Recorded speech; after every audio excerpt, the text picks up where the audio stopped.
In the councils of government, we must guard against the acquisition of unwarranted influence, whether sought or unsought, by the military-industrial complex. It is 100% real. There's a whole fleet of them. Look on the ASA.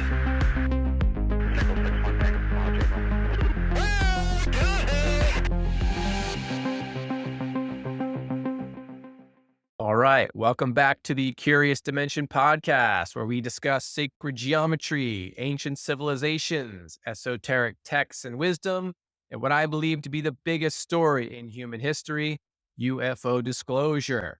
I am your host, Matt Barone. Today, we will be speaking with Karen Alexander. Karen has decades of research into the crop circle phenomenon. She is the author of the book, Crop Circles, Signs, Wonders, and Mysteries, which is fantastic. If you're at all interested in this subject, I highly recommend it.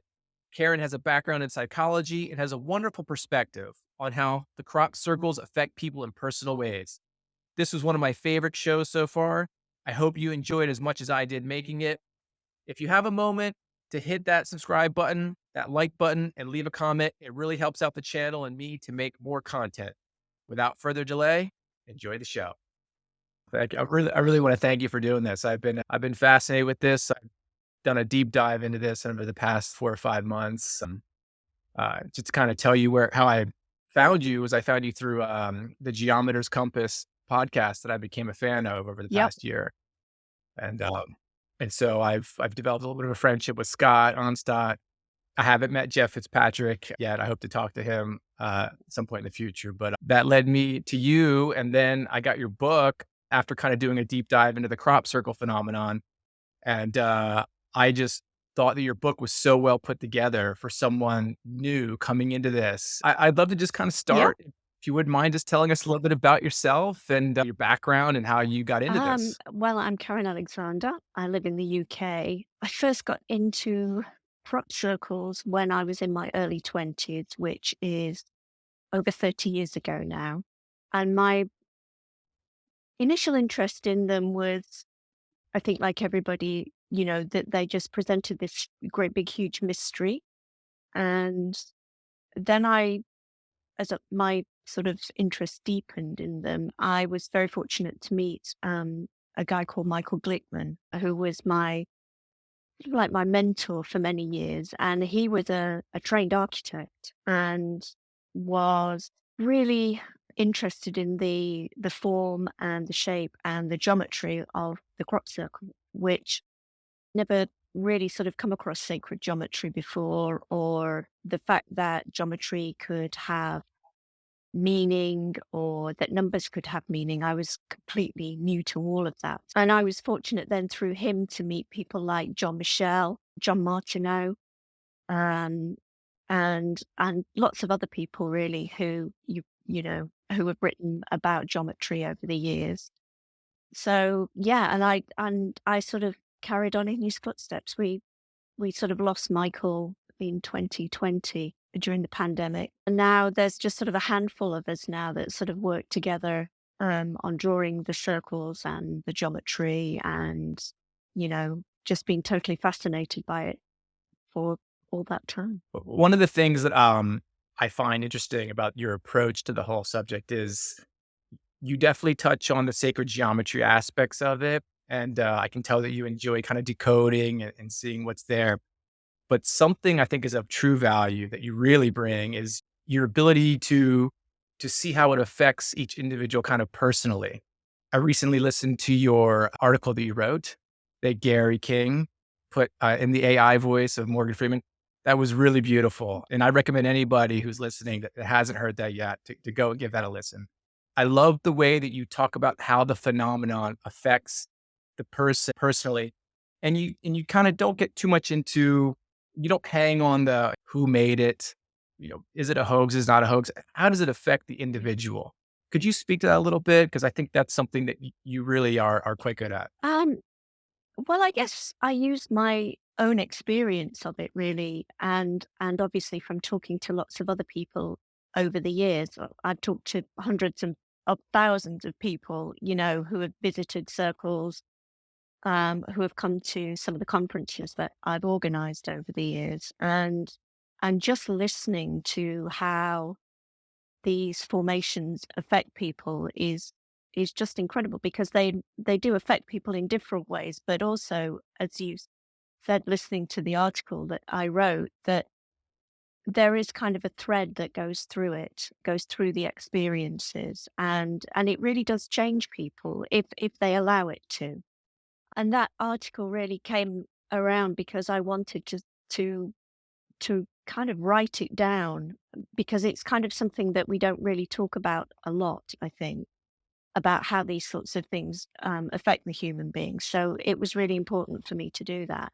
And part of it is also because I have a background in psychology. So I was obviously that the way that all this affects people on a personal level is very interesting to me. But I kind of, in that article, sort of take people through these kind of stages of the way in which first we might come into contact with something like this, but and then the way in which we are sort of drawn into it. And geometry is a big part of the way that we're drawn into it. I mean, crop circles, for a start, here's something that is incredibly beautiful. And they really are. I mean, people see them in photographs and things on the internet, but when you see them in person, it's overwhelming. And because some of them are just so huge, so the average size of a circle in the UK is about 200 feet. So, God. and some of them have been as big as 1,000 feet. So it's just incredible when you sort of get to see them in real life. And here is something that shouldn't be there, yet it is. Very often, the way they're placed in the landscape is paired with sacred site, particularly in this country, but not just in this country. Um, and uh, they kind of just, even though they shouldn't be there in any sort of normal way, there is something also when you see them where they really are, they really do feel they should be there. So there's kind of like that paradox to them. Um, and and they are incredibly seductive. I mean, the mystery is part of that. The mystery of how they get there, who makes them, and so on. But the beauty of them is also incredibly seductive. So are the settings. So the deep countryside, as I said, the ancient sites. All of it is kind of designed to draw you in to this Mm. experience, and even the way that the geometry is executed on the ground. It's done in a way whereby you have access to most of the spaces inside the crop circle. So instead of, when we draw geometrical exercises, we have intersections that come together. In the crop circles, those intersections are sometimes drawn out so that it creates spaces through which you can sort of walk. And my friend Michael used to call those hospitality portals, which is a really good name for them. So yeah, so everything's Very good. designed to draw you in and to get you thinking about, the bigger questions of life. I mean, I've had some of the most extraordinary conversations inside crop circles over the years, mostly with people that I've never met before, but everybody sort of seems to be, drawn to the great mystery of it. And then, there are lots of other stages that you might go through. Another one might be when you get to that juncture of, do I carry on and delve more deeply into this, or am I just happy to have been enchanted by it for a little while? And I think either way, it doesn't really matter. I think even if you've allowed yourself to be enchanted by it just for a little while, the effect is usually very positive. And I think we start to think about how desouled the world has become, really, and we've kind of taken all the enchantment and the magic out of it. So, even if Very. just gets you thinking about that, I think that's a net positive. But then, of course, it can go much deeper than that, and it can become a two-way thing. So something else that I wanted to describe in that article was, the way in which there seems to be something that's reflective or reflexive about the phenomenon, that, that it can, if you allow it, you know, to speak to you in many different ways, not just through their appearance and their geometry, but also through experiences of what I would call high strangeness. Mhm. And again, that's a whole other level of reality, if you like, that we're kind of initiated or inducted into, I think, by phenomena like this. And eventually, I think, even with the sacred geometry side of it, I just think we come to see the world in a whole different way. And I think that's the magic of the phenomenon, really, is that it kind of has this gentle and beautiful way of just getting people to look at reality in a very and their relationship to it in a very, very different way, and maybe to re-ensoul and re-enchant the world for a lot of people. So, I mean, personally, I think it's an amazing phenomenon. It certainly changed my life for the better. That spend some time and don't get caught up in the drama of it. I think that's the other thing. It can be very Mhm. easy to get caught up in the drama of these things and the endless arguing over, is it real, is it not real, and all of that. And I just think at the end of the day, if this is not for you, then walk away, because it's not for everybody. But for me, Mhm. I enjoy living in the mystery of it. I don't have to. For me, it's not a thing about, is it real? Is it something I can prove? I mean, of course it's real because they're there for a start. Mhm. But I'm kind of just happy to live in the mystery of it, and just to be utterly enchanted by it. And through that, it's opened up so many doors, whether it's been the door into things like sacred geometry, or lots of other Mhm. things as well. Meditation, something that this Yeah. really got me involved in as well. So yeah. Yeah, I do wanna get into some of the evidence, if Yep. you don't mind, a little bit further down the conversation, because I do find that stuff very Mm. fascinating. But I was having this thought the other day that I've been into the UFO phenomenon now for, I guess I kind of found it in 2006, and that kind of crop circle phenomenon, that kind of opened the aperture a little bit further. So I can imagine anybody that sees one of these things and understands that it wasn't there the night before, they see it that morning. You can't help but be bewitched by this Yep. phenomenon that has taken place in front of you. No matter what you think, where it came from, it's going to kind of boggle your mind a Yep. little bit. But no, I did want to ask this question. What kind of misconceptions do people have about the phenomenon? How do you address those? Do you ever see someone that talks about a crop circle and they don't really know what it means or what it is?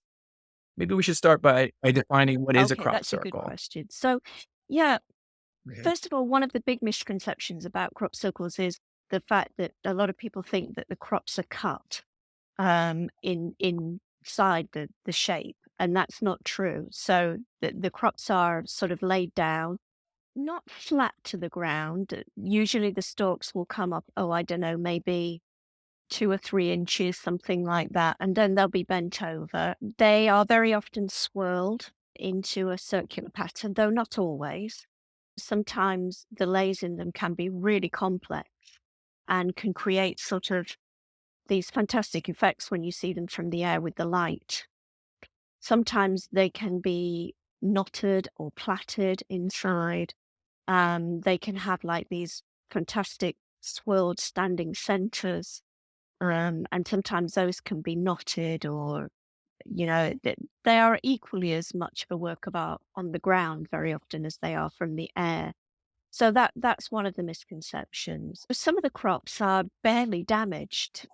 So sometimes you can have a crop circle, say, in young barley, and if nobody goes into the crop circle, nobody sort of goes in afterwards and walks around, then very often the barley will recover via phototropism, and it will recover to such an extent that you would barely ever be able to see that it had been there. I mean, obviously, as the crops mature and they essentially dry out, then that's a different kettle of fish, and then they will stay flat. So there's that to it, and as they come in all kinds of shapes and sizes. So as we were saying before, the average is about 200 feet, and one of the largest ones was about 1,000 feet in diameter. and contained 409 individual circles. Some Is that the the Milk Milk Hill Hill, yes, Galaxy? in 2021. Oh, Sorry, I could show that real quick. Is that 2001. Yeah, okay? yeah, please do. Yeah, let me show that one real quick because I've got that one here.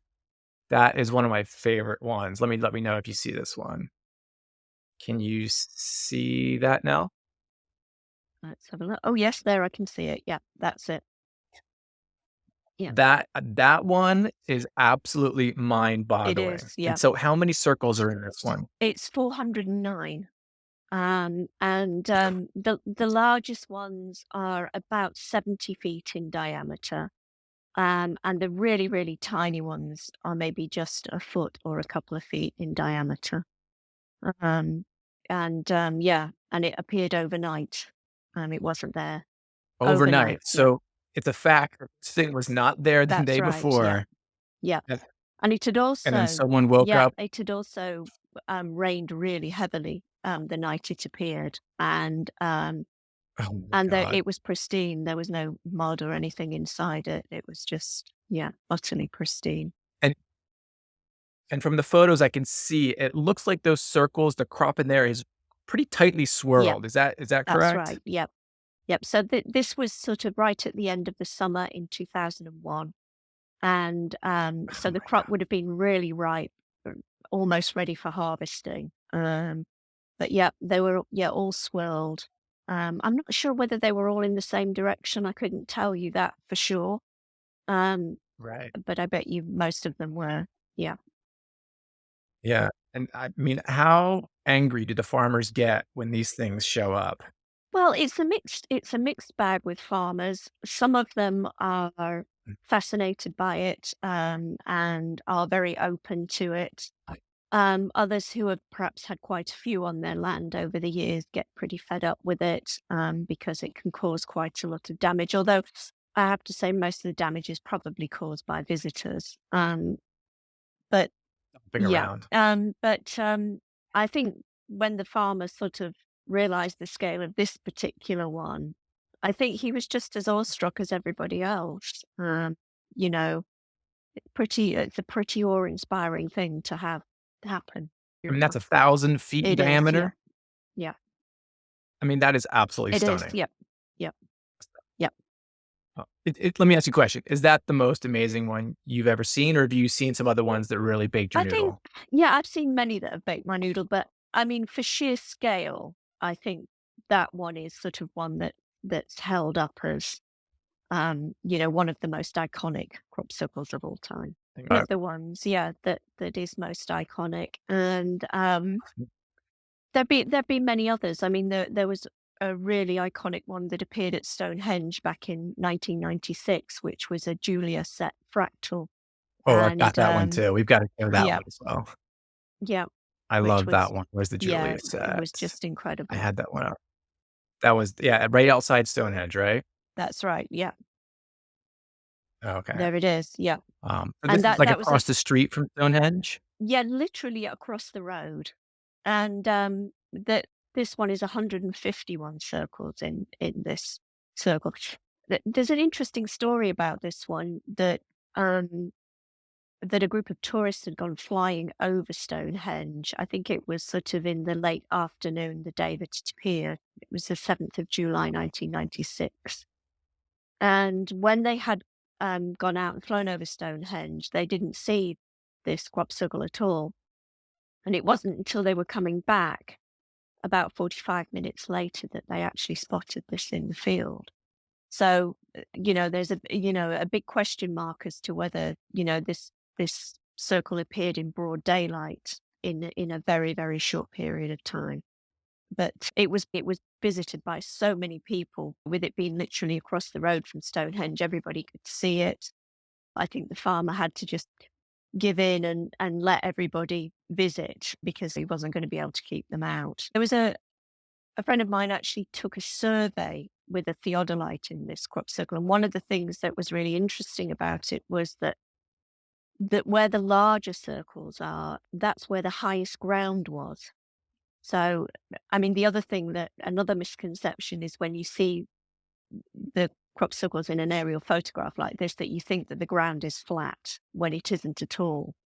Undulating. It's like it undulates. And this one, yeah. So where the ground was the highest, the circles were the biggest. And then as the ground would fall away, then the circles would get smaller. So I mean, it's just another fascinating kind of detail, if you like. I mean, I think that's significant as far as the evidence is concerned, because I mean, creating one of these things in the dark on a flat ground is hard enough. Yeah. But now you're talking about the ground is undulating. By the time you would finish it looking from above, it wouldn't look perfect. No. It would look discombobulated and disorganized. But these are undeniably aesthetically pleasing Yeah. when you take these aerial photos. Yeah.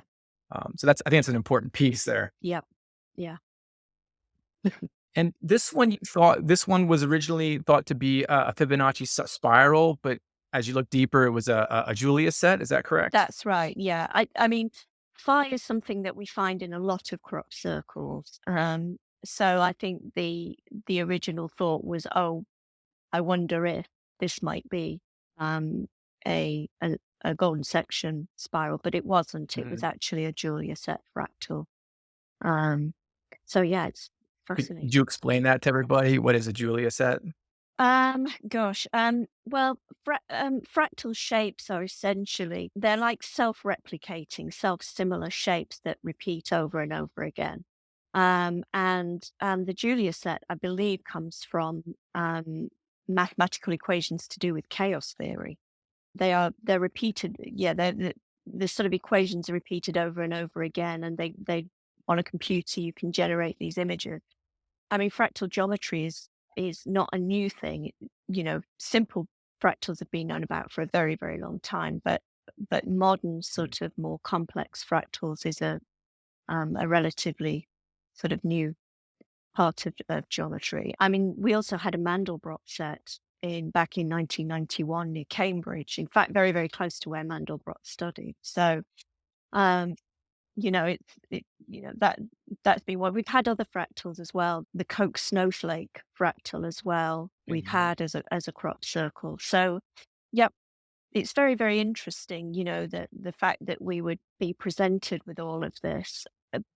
But to me, sort of the fractal formations kind of, you know, speak to the connectedness of all things and also that relationship between the macrocosm and the microcosm.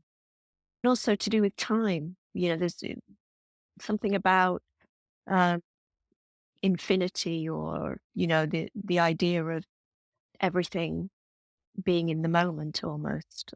You know, there's something about that to them as well. So I think they're really interesting on that level. And they are incredible starting points for conversation or theory and ideas, you know. But again, for me, they kind of speak to that idea of the interconnectedness of all things, and that everything essentially comes down to number, shape, and geometry.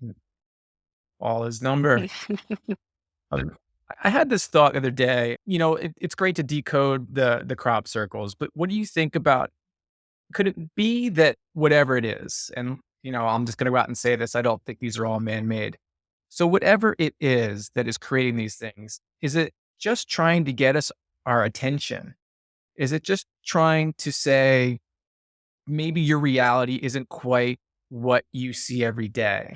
And to piggyback off of that, um, when did these kind of start, or when were these really being noticed? I mean, do these go back? And that's probably a point of contention, I'm sure, but um, because they come up every year, right? Yes, they do. This is Yep. so. I mean, I'm sorry, that just boggles my mind. So they're coming up every year. They're there, and then so what does it mean? Like, what do people think? Like, is it just there to get us our attention and say, hey, there's a little bit more going on here? Like, what do you think about all that? Well, I think they're definitely out to get our attention. I just think, you know, the magnitude of them and the regularity with which they appear is definitely, you know, saying, look at me. But I mean, there are so many different ideas. I mean, first of all, let's look at the question of how long have they been going on. There are two schools of thought with this. So the first school of thought that is that this has been going on for a very, very long time.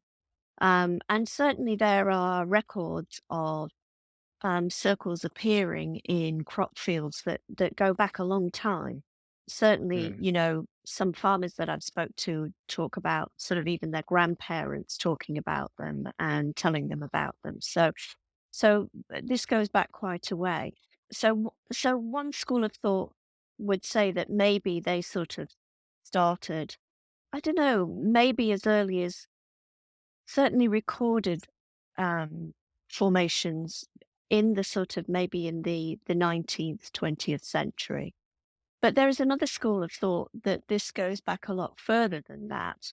There's a very famous woodcut called the Mowing Devil, which I think dates back to the 1600s, which shows a devil mowing a circular patch in a field. And there's a little story that goes with it that the farmer was looking for um, some farm hands to help him bring his crop in. And when he found out how much they wanted to be paid for this, he said, better the devil mow it than me pay you that. And this became sort of made into a woodcut.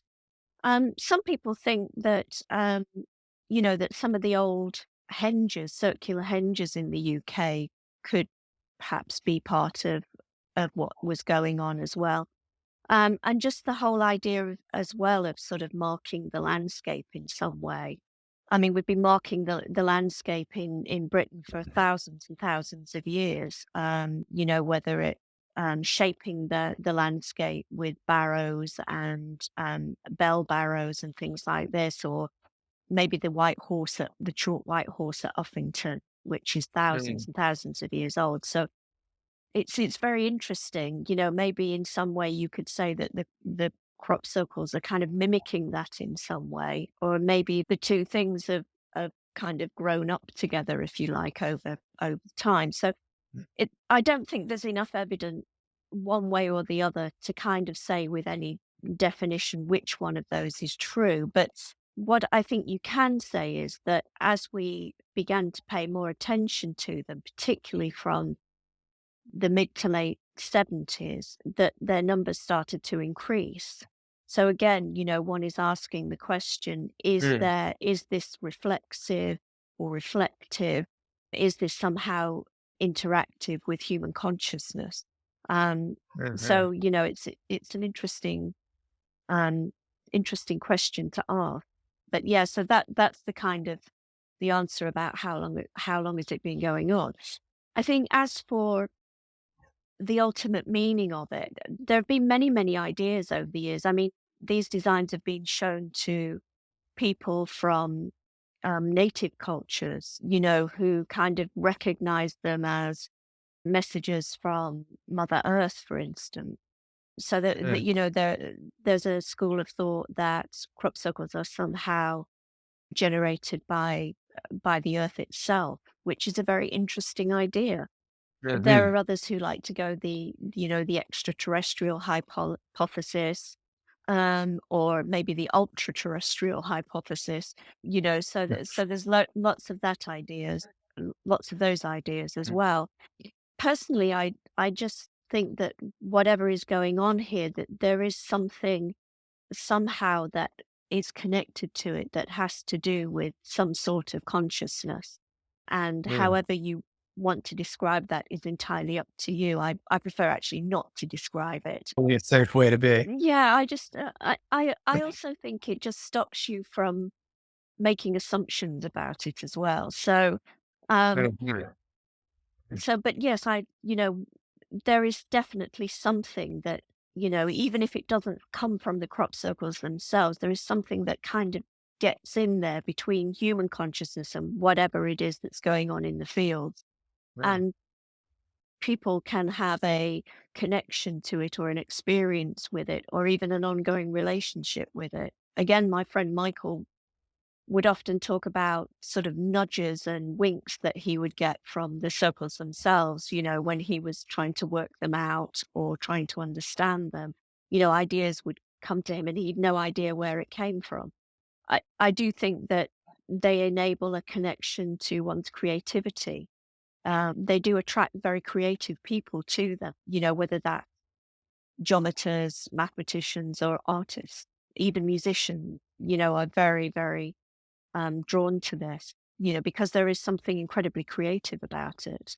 And I do think that contemplating the circles, whether that's just looking at them or meditating upon them, can be an access doorway into that incredibly creative state of mind that we all have somewhere inside us. And again, it also, I think, gets us involved in the idea of looking for a universal philosophy of things, and as you said very well, this idea that reality is not the way that we currently think that it is. It is much more, using those words again, reflexive, reflective, that we're not entirely passive. We're not object and subject in the way that we like to think that we are, that actually we have a relationship to reality that is not very well understood. And I think, phenomena like crop circles or even the UAP phenomena, when you get into the high strangeness aspects of it, you start to read people like Patrick Harper or John Keel or even John Mack, you begin to realize that actually there's something going on here. There's some fundamental part of what it is to be human that we don't currently understand very well, and that actually we cut away from our experience of what it is to be human. So, and I think crop circles can equally be a catalyst for that, but they're also a symptom of it in some way as well. It goes back to that idea, the chicken or the egg, which comes first. And I think there's an element of that to the crop circle phenomenon as well. Are they a catalyst for change, or are they a symptom of change? And I think the answer is that they're both and. And again, that's another thing I think that phenomena like these teaches. It's not a this or, it is a both and reality. I mean, these things get into your dreams. I dream a lot about crop circles because I spend a lot of time with them. And, the article that I wrote that you read came to me in a dream. I kind of woke up one night and I'd been dreaming about the phenomenon, and suddenly there they were, these ideas for writing this. So it's not going to allow me to sleep. So I get up and I write it down, and then it's, a process of refinement and really thinking deeply and hard about this to shape it all into the ideas that they became. I think, the crop circles also don't just speak to us in, through their geometry and their shape, but they have a body language. They're, almost a nonverbal kind of communication as well, whether we talked earlier about their placement in the landscape. So that not just, for instance, that a lot of them are in sacred sites or areas around sacred sites, but some of them have significant dates and places. There was this amazing formation back in 2008 that was shaped like a huge infinity symbol, which is like the figure 8. And that appeared on the 8th of the 8th of August, 2008. So there's some of that going, that lovely kind of trickster element as well. Like to a all sense of of this. humor in there. Yeah, absolutely. There's a sense of humor with this. It's incredibly playful. And again, one of the things that my friend Michael would say is that, that the crop circles are put there like toys on the nursery floor just to kind of see what we'd make of them. And he would have seen it as, how we respond to it as kind of like an IQ test, really. Are you really getting this? Or, Right. are you not? He also said crop circles were mirrors in which we could polish our souls, which is very deep, but I think very true. So, the wonderful thing about a subject like this is that, you can dip your toe in as far as you like. You can either dip your toe in and enjoy that and walk away from it, or you can, tear off all your clothes and dive in. Right. it really Okay. does kind of depend on you, the extent to Yeah. which, you want to go with this. And again, I just think there's something really beautiful about that, that it's not a shocking or something that is an unpleasant or shocking kind of experience. I mean, Right. I do think it does, once it gets to a certain level, it presents us with a certain level of cognitive dissonance, because it is Mhm. presenting us with ideas that are difficult for people to take on board sometimes. I do think, Right. that very often people come to a crossroads with it where, again, we come to the idea of, are they real or not? Are they man-made or not? And again, Could that be the point maybe, or one of the points to stretch to stretch your mind to the point where you're gonna go as far as you're gonna yeah, go? And maybe just to get people thinking.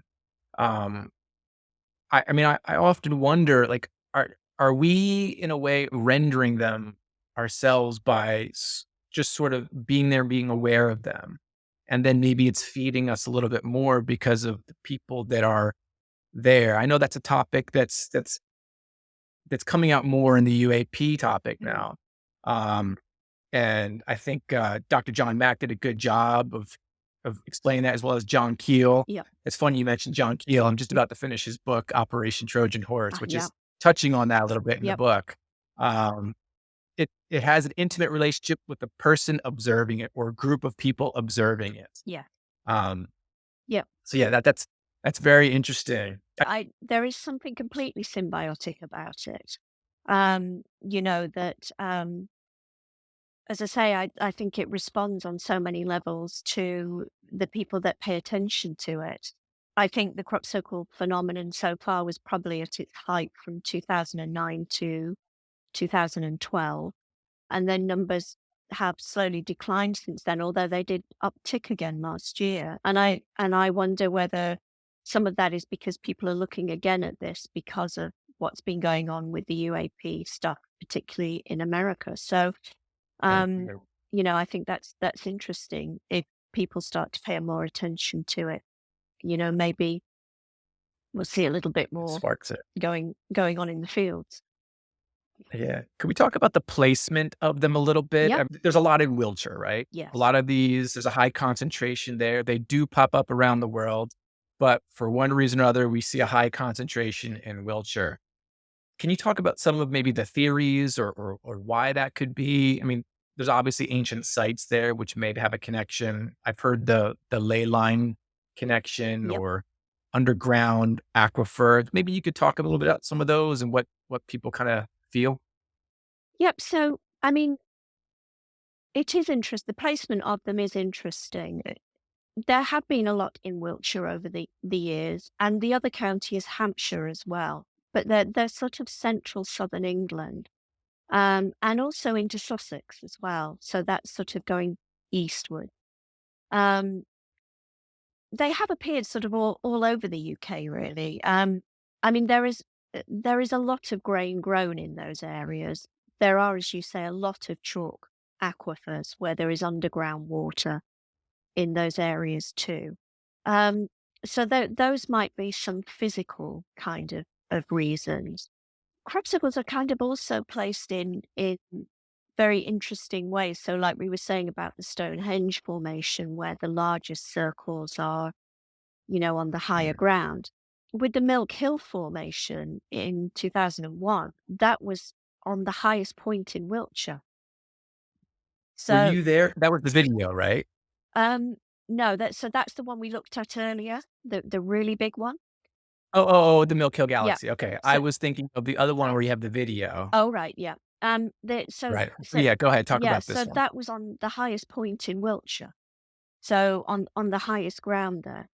Um, their placement is also important because sometimes it's really in sync with the landscape. So, for instance, and I first noticed this a long time ago. I think it was back in maybe the mid-90s. I was visiting a circle at a place called East Meon in Hampshire. Not too far from where Steve and I live now. And we walked into the crop circle from the side of the field. And as I walked into the circle and then turned around to look. We'd walked along a tractor line. So in the UK, we don't spray fields from the air, because it's not big enough. Our countryside isn't big enough. So the fields are sprayed with tractors, and they have two huge booms that come out either side, and they go up and down the field. So they leave these kind of tractor lines where you have these two sets of two lines going up and down the field. So we walked into the circle along one of these tractor lines. And as I looked back, I saw that this particular tractor line was aligned with like a gap in the trees at the side of the field. And it was almost, the placement of it was just uncanny. And it was as if it had been placed there for some reason with that in mind. And there've been others as well. There was a beautiful crop circle, again, not far from Stonehenge. It was in 2002, and it was this huge that had like 6 ribboned arms. Really, really beautiful design. And this one was placed in a field where there were several round barrows in the field. And each one of these arms, these 6 arms, kind of either touched one of these barrows, or they touched the edge of a tram line that went down the edge of the field, or it was just placed in that field where it was touching each of these things without it impeding on the design itself. Maybe I And could share that one real quick. I think it's this one right here. Is that this one? that's the one. So Yeah. so you can see there that each of the sort of the arms there kind of Mhm. touches or kisses sort of the various things that are going on in the field. So, and that must have been placed there knowing that. Because, I mean, the odds of you I mean, placing yeah. something on that scale in that field without it sort of looking odd or cutting something off somehow must be a million to one. So, Yeah. again, you kind of look at that and you think that's utterly deliberate. And again, that I think, that just shows that it's been placed with intelligence, of some kind of thought. So again, that there's that sort of thing going on as well. Um, in other countries, I know that you've had circles in the US, not particularly recently, I don't think. But they've been at places like Serpent Mound in Ohio and other Uh, sacred sites in the US. It's the same in Europe as well, in places like Germany, where there are many they have many standing stones like we do in the UK. They've been placed sure. there too. So, and again, I think they're making a connection, I think, between the past and the present. And certainly when you start to dig into the geometry of sacred site, particularly stone circles, you find that a lot of the canon of number that you find in those sites, you will find in the modern day crop circles.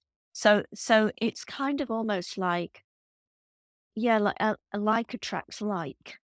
That, that Yeah. again, that idea of relationship going on there. So places like Stonehenge and also Avebury, which is actually the largest Yeah. stone circle in England, is a very, very popular site over the years for crop circles. So yeah, again, drawing our attention to the ideas that underpinned those sites, which is why, for me, crop circles are temporary temples. They're modern day sacred sites, if you like, because Mhm.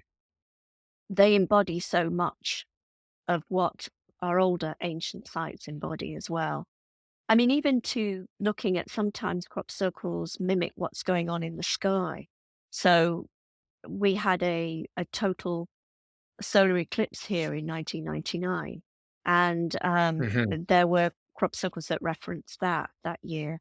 There was also one year we had a transit of Venus across the face of the sun, and there was a formation that referenced that too. So, you know, and again, research now shows that a lot of our ancient standing stone sites were to do with the link between astronomy and geometry on the ground. So, it is fascinating. But for me, it's not just about calling our attention to those things, but it is about that idea of the connectedness of all of these things Mhm. together, and that idea. I mean, those kind of philosophies going all the way back to Plato and maybe even before Plato, this golden thread through time. You go even going back to ancient Egypt and the way that some of those their temples were built, with the rising and setting of sun on solstice and so on. And again, some of the geometry you see at Stonehenge that John Michel has written about so eloquently, we find in crop Yes. circles all the time. In fact, there was a really beautiful crop circle a couple of years ago, 2019, I think. It was a place called Clearwood, in Wiltshire, Mm. and the geometry inside of that was directly linked to the geometry at Stonehenge, which was not so far away. So again, Squaring of the circle. yeah, I mean, squaring of the circle is something else that we find. I mean, that's astonishing, actually. A lot of our understanding of that comes from the work of a geometer called Alan Brown, who again worked with John Yeah. Michel on his book How the World is Made. And, he Yes. showed that a lot of crop circles contain squaring the circle, in ways that actually we'd not thought about, and, new Mm. ways as well as older ways. But it's very, very common. Look back at the symbolism of that. So in traditional cultures, the circle was representative of the divine. It represented sort of the perfection of the design. It was unity, and the square was about material reality and the 3D world, because the square produces the first 3D shape, which is the cube. So that relationship between the divine and material reality, or the soul and the body, it's that mix, that relationship between the ineffable and the material, I think, is what that is drawing our attention to. So, and again, Yes. that the fact that you find it, that it's so common in the crop circles, I think is just astonishing. Yeah. I don't want to veer off too much here, but I would like to just pay homage to Jean Michel real quick. I just sort of discovered Jean Michel in about the past 3 months, but Mhm. I've read Dimensions of Paradise. Yep. I'm about to start Crooked Solid. Yep. Um, but that diagram that he made, based off of Stonehenge and the New Jerusalem, where he's connected that to the Earth and Moon squaring of the circle, that absolutely blew my mind when I saw that. And then when I started to realize that some of that is found within the crop circles, I was like, okay, something is clearly going on here. Yep. It's a wink to the world that you're living in, sort of. Yep. Um, but I just wanted to bring that up. Um, can I ask you, did you meet Jean Michel when he was alive? Many, many times. And Oh, wow. yeah, and What was he like? he was a dear man. He was how can I describe? He was he was fiercely clever, but in a wise way, and Mm, and his understanding of things like ancient measure, so units mm, of measure used in the ancient world, and also the connection between geometry and astronomy was just out of this world. Um, mm. and if you've not seen it and not read it, then you really should read his book, How the World is Made According to Sacred Geometry. It's a really big book. It was his final work, and kind of That's on the list. encompassed kind of all his major findings. Um, Sure. he was funny too. He had incredible sense of humor. Um, and yeah, he was a great man. Yeah. Very interesting. I wanted to ask you, you mentioned something earlier in the conversation about sort of the hitchhiker effect. Yeah. When certain people enter the crop circle, They may take things home with them, whatever they may be. Do you have any experiences like that, or do you have any stories like that? Yeah, a couple. I think one of them I wrote about in that article was about hearing a strange sound in my house. And it was during back in the summer of 1993, and during that year I had been working with a group of other researchers, and we were looking into this idea of, was there a connection between what was going on in the fields and human consciousness? And so we devised a whole set of kind of experiments which we carried out, and actually culminated in the appearance of a crop circle. But that that summer I was deeply invested in it psychologically, and was thinking about it a lot. Um, Mm, and and in fact, strange sounds are sometimes heard in crop circles. They've been also recorded in them as well. There's actually one very famous one, which a researcher called one of the early researchers, Colin Andrews, was being interviewed by the BBC inside a crop circle, and they heard this electrostatic kind of sound, hmm, and it actually ruined the equipment of the cameraman and the sound man that were there. wow. Um, it'd been heard it other times before too. Mm, And so one afternoon, I was stood in my kitchen, and I was washing up as you do, mhm, and I was looking out into the garden, and all of a sudden, I kind of just became aware that I could hear like this kind of electrical static kind of noise.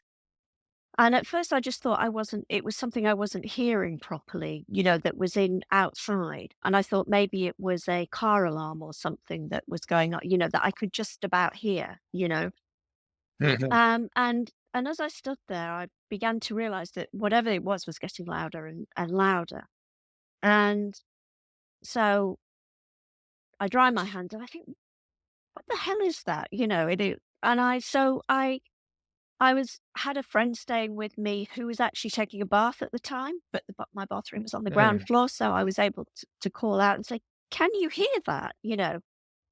mhm, And they said, "Yeah, I can. What is it?" And I said, "I don't know." So I decided I would walk out the back door and just see if I could hear what it was more clearly. And as soon as I took a step outside, I realized that the noise wasn't outside at all. It was actually in the house.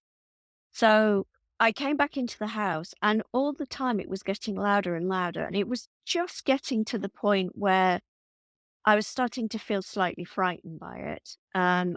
mm, And I was looking around. The TV wasn't on, the radio wasn't on. There was nothing on in the house. And then all of a sudden, it just stopped dead. And it was kind of even more astonishing when it stopped. So for suddenly to just stop like that.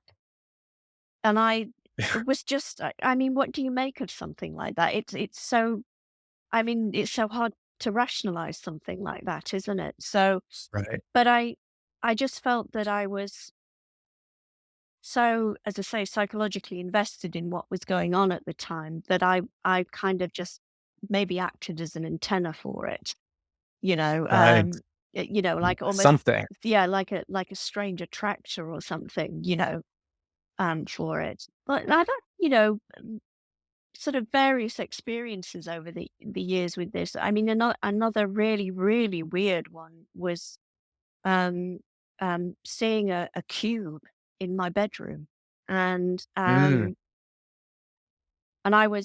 I was just in bed one night. I was laid on my side, and I wasn't asleep yet. I was kind of, awake, and I looked down toward the bottom of the bed, and I could see what was a black cube, which looked about 2 feet by 2 feet. mm, And it was, I was really shocked by it. And I sat bolt right up in bed, as you would, because here is yeah, something that really shouldn't be here. And, and within seconds, this thing kind of, I tell you, it's very hard to explain, but it kind of moved towards me, and it kind of shrunk down to nothing, shrunk up, shrunk down to nothing, shrunk, and then went straight into my chest. And I sat there kind of almost hyperventilating. And I was actually quite frightened, and I did not Imagine. go to sleep for a long time after that, I can tell you. But again, what do you make of something like that? I don't know. It's just one of those experiences that you just think, well, this definitely happened, but Mhm. don't ask me what it means or what it was, because I really don't understand. I thought the symbolism of it was interesting. Um, The cube. I that was interesting. Yeah. But yeah, it's just one of those things where you just kind of have to shrug your shoulders and shake your head. And then, of course, you berate yourself because you think, well, you should have had more presence of mind and done something, or said something, But in the what moment. could you possibly make of something like that, right? Yeah, In those exactly. moments, Yeah. in a moment like that, you would just be stunned, Yeah. Yeah. Which I and was. Yeah. as most people are, Yeah. Yeah. and that's probably why you hear that a lot in the UAP field as well. When people see something, they're like, "Well, why didn't you video it?" Well, you're probably just completely struck Yeah. You by are. what you're You're looking at. struck You're just dumb by it. You really are. Yeah. yeah, like what am I looking at here? You're not in your mind. You're probably not like, oh, I should get my camera out right now and videotape this UFO that's flying over. You Yeah. can't believe what's going on. Yeah. That you're just stunned. Yeah. Um, Yeah. so yeah, I can imagine that is a little earth shattering. Yeah. Um, Karen, what I'd love to do if you have some time, I've got some photos of some crop circles and some formations and some stories that go along with. Maybe we could kind of look at those and talk through them if you have a few minutes. Yeah. Sure. Yeah. Yeah. Okay. So I wanted to prep everybody with this one. This is so I think it was in the early '70s. Carl Sagan and is it Francis Drake sent out the binary code from the Yep. Arecibo Observatory. Yep. And, Yes. I'm not sure who the and then characters were, but yes, that happened. Yep. yeah, so they sent out so I wanna just share the binary code they sent out. I think it was in 1974, just to kind of prep everybody with this story here. Let me see if I can find it. Here it is. So, let me know when you can see this. Yep. Okay, so this was sort of the binary code that they sent out in I think it was 1974 from the Arecibo here it is, 1974, November, Yep. from the Arecibo Observatory in Puerto Rico, and G do you know what some of this code is and where they sent it to?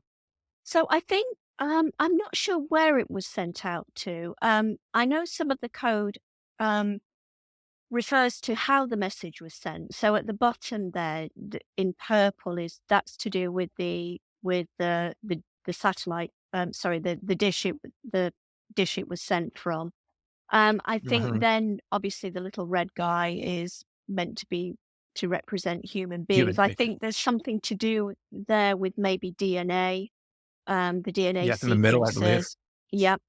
And then maybe something to do with the composition of life on Earth as well, i.e., carbon based life. Um, Mhm. and maybe even I'm not sure about this, but I'm pretty sure it's in there somewhere, is um, our position in the solar system. So where the Right. location of Earth as well. So I think all of that is wrapped up in there somewhere. And then, miraculously, in was it 2001, I think it was, That's right. Yes. um, Yeah. a crop circle appears, um, in England, correct? That's right. And let me see if I can find that one here. I believe that's right here. Let me see. Yep, here we go. So then this comes back 27 years later, is that right? My math is correct or something about that? Yep. Something like that. Um, Yep. and this is near a different observatory or a different telescope, is that correct? Yep. Yeah. This is near the Chilbolton Radio Telescope in Hampshire. Yeah. In the Mm. UK. Yeah. And So this this is is also obviously, yeah. binary. It is, and Go also ahead. this is upside down compared to the other one. So Oh. there's a little bit of that going on there. So, but what you can see at the top there of the picture that you're looking at is the bit that Mhm, corresponds in the other one to the method of transmission. So in the mm, Arecibo message, the transmission is the dish, the Arecibo dish, whereas in this one, mhm, it's actually a crop circle, and that mm. crop circle design had appeared, I think maybe the year or 2 years before, um, at the Arecibo telescope. Sorry, at the Chilbolton radio telescope. So that's sort of there, and then you can see he's upside down, but you can see the little guy there who's sort of got a bigger head and a smaller body. Yes, Um, right there in the and middle. and yeah, that's him. And then there are some other details which seem to suggest, I think, and I didn't do this decoding, but that they were more silicon-based life form rather than Right. a carbon-based life form. And there was something about their location, but I don't remember offhand the Mhm. detail of that. So yeah, and And was so there another formation there as well that yep, happened at the same time with the face? that's right. Yeah, then there was a sort of a face in a box, which was I think made. I have that one. It was made from like the face itself Oh, was no. made up of these kind of like it was done like a dot matrix printer where you had sort of larger and smaller dots that kind of gave the made up the face. Maybe this is the one. Nope, that's not the one. I That's must have not the one. lost it. But yeah, I Yeah. saw that one there as well. Um, I thought that was fascinating also. Um, Yeah. I mean, so, I mean, and that one popped up overnight as far as we know? As far as we know, yeah. Yeah. So, Yeah. highly complex, shows up overnight, clearly a response to something that was sent out 20 some years later. I mean, if that's a hoax Or a and you didn't get reference. paid Yeah, on or a reference to it. Yeah. or a Yeah. I reference mean, to it. even if it's not, yeah. Um, and again, I kind of tend to think that with a lot of these types of phenomena, that to take them too literally is not always a good idea. Um, Mm, and so my approach to that would be, yeah, definitely we need to see kind of the differences.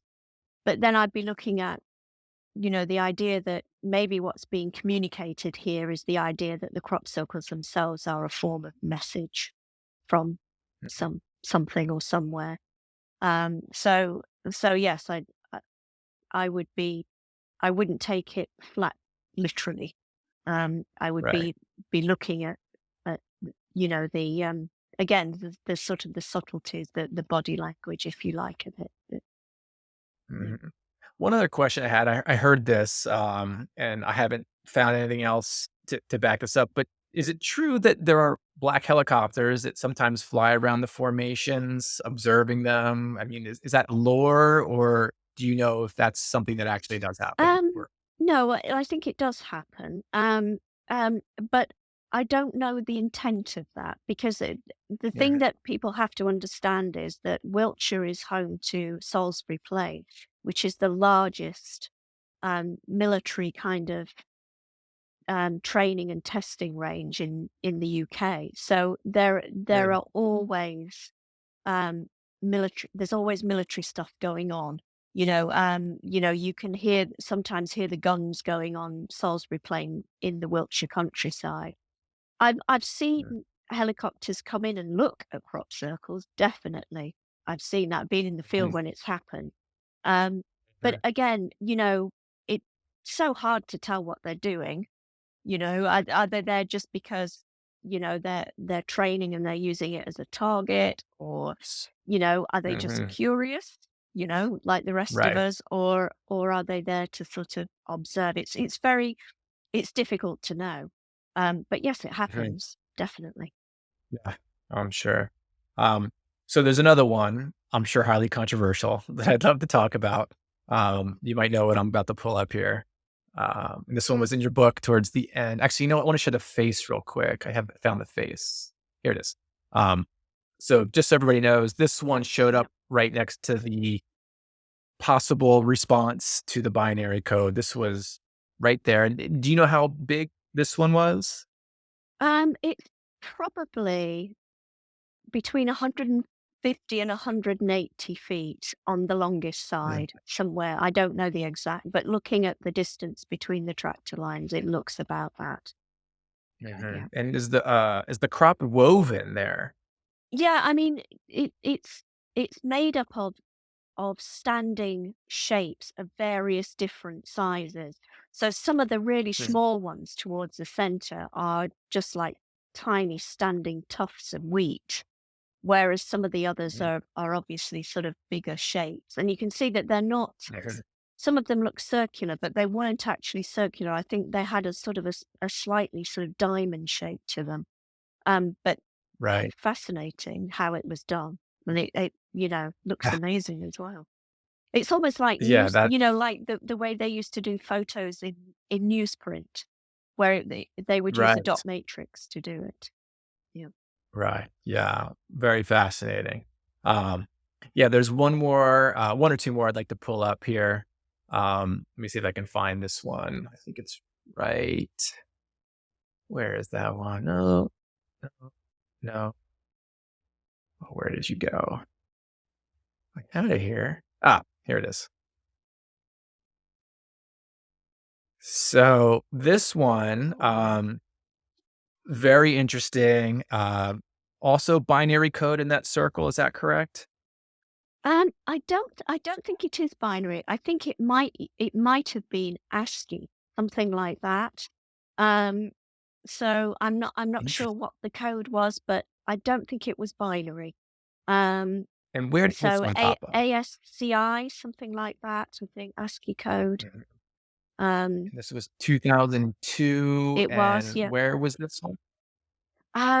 It was a place called Hampshire? Sparsholt in Hampshire. Um, Okay. and you can see there that it's near a radio, near a it's near a radio mast there, which you can Ah, just yeah, see on the side of the photo there. And right.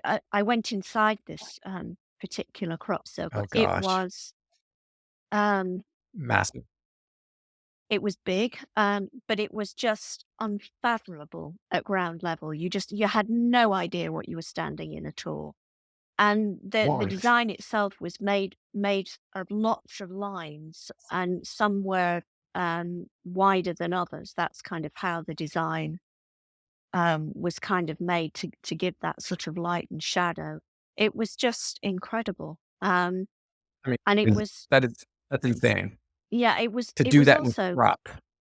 yeah, it was also just I don't know, it was like fizzing. It's very hard to put into words, but it was like fizzing with energy. It was um You felt it. yeah, yeah, definitely. Yeah, yeah.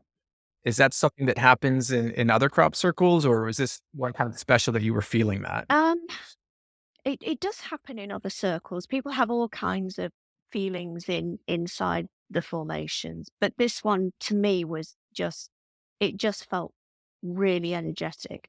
I'd say it's hard to put into words how it feels, but um yeah, yeah, fizzing.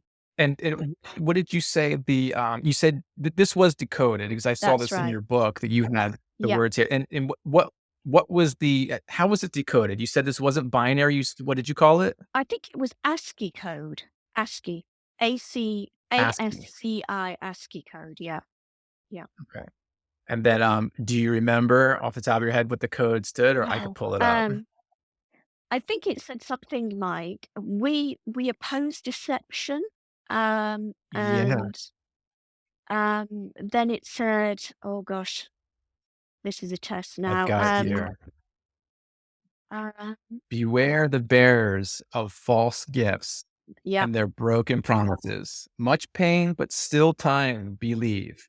There is good out there. We oppose deception. that's right. Yeah. So what what do you make? I mean, that's pretty wild.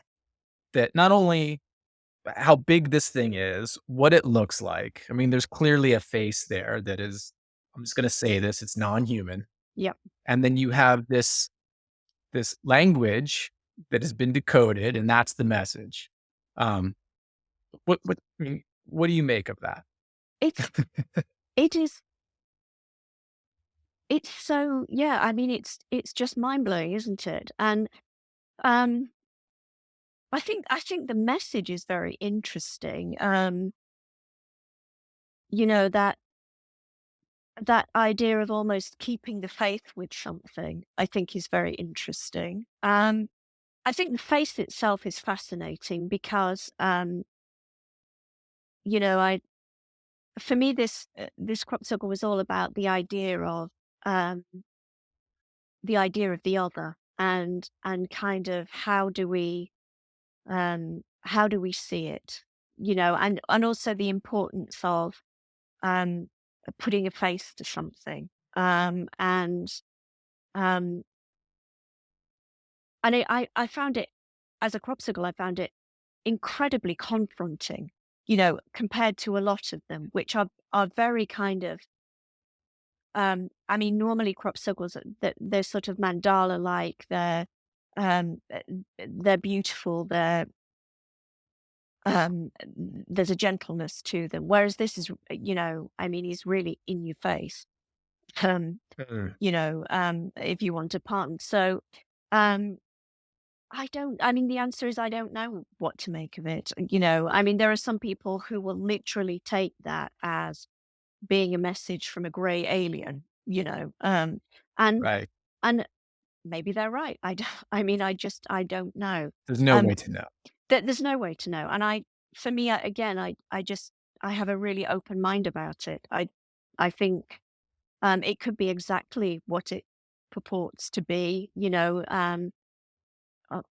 or I mean, I think there's something playful about it as well.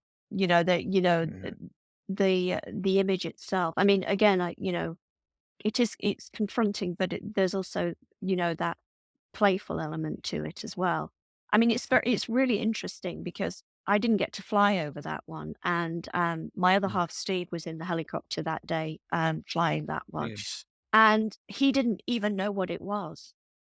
He said he came down and from the flight, and he said, I've been flying over this really strange crop circle. He said, I really don't know what it is, you know, and it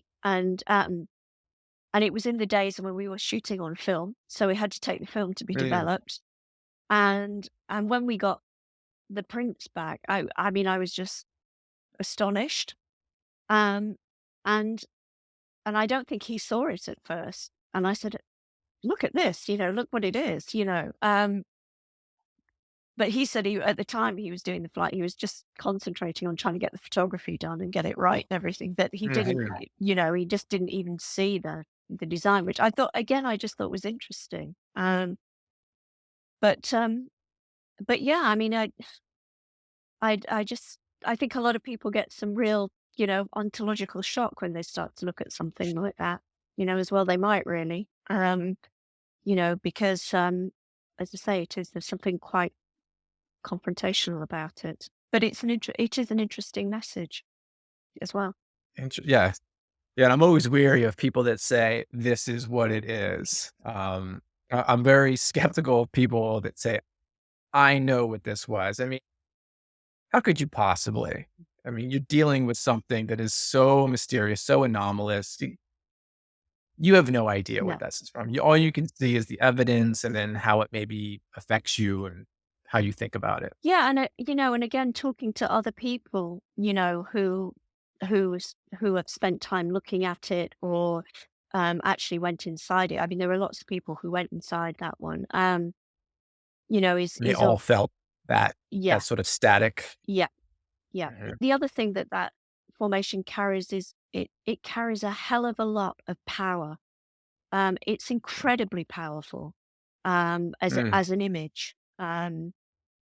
You know, you know, again, you know, you compare it to other circles. There's something, you know, that sets it apart from many other crop circles. You know, you know, it's powerful, it's confronting, it's stark. Um, but it's also playful. Maybe those are qualities of NHI. Mhm. Yeah. Well, Karen, I want to respect your time, and I really want to thank you for chatting with me today. I've really been looking forward to this for a very long time. I'm I sorry wanted to we didn't. thank you very I'm so much. And sorry we didn't get to do it sooner. no, no, it's fine. I'd love to have another conversation with you sometime if you're open to it. Yep, sure, that's no problem. Yep. Fantastic. Do you have any future plans? Anything in mind for your website, Temporary Temples? Um, Tell people where they can find you. yeah, you can find us at www.temporarytemples.co.uk. Um, that has everything on there, really. It has an image library that goes back to 1994, and it's all free to go and have a look at. To go and see all the different shapes and places that these things have appeared. And it's got hundreds and hundreds of crop circles, so you be there for days looking at them all. Um, uh, I do run some online courses. We do some drawing, and we also look at the consciousness side of the crop circles. So there are, and I do those with Jeff Fitzpatrick. So Yeah. they're called Crop Circle Explorers. And I do various bits and pieces online. Sometimes do lectures online. We have an annual online conference as well. And you can get our Crop Circle yearbooks there, which we've been publishing since 1999, every year since then. And they showcase the best of the circles from each individual year, and then I do a little bit of writing in them about generally about the phenomenon, but then also particularly about the circles that are in the books. So that's how and where to find it. Yeah. And I'd like to just point out one thing. This happens so often that you have a yearbook that Yeah, every year yeah. these things are popping up and you have a yearbook. I mean, I just want to, that is mind blowing. It is, isn't it? Um, Yeah. so That's the other thing, that you have to bring into the equation when you're looking at, the possible origins of this is just how long it's been going on, its longevity. Yeah. yeah, mind boggling stuff here, Karen. Thank you so much. Oh, you're very welcome. I really appreciate your time. Keep up the great work. I'm utterly fascinated. Thank you. Thank you. Thanks for watching the show. I hope you guys are enjoying the content. If you're finding any value, please hit that subscribe button, that like button, and leave a comment. It doesn't cost you anything, and it really helps out the show.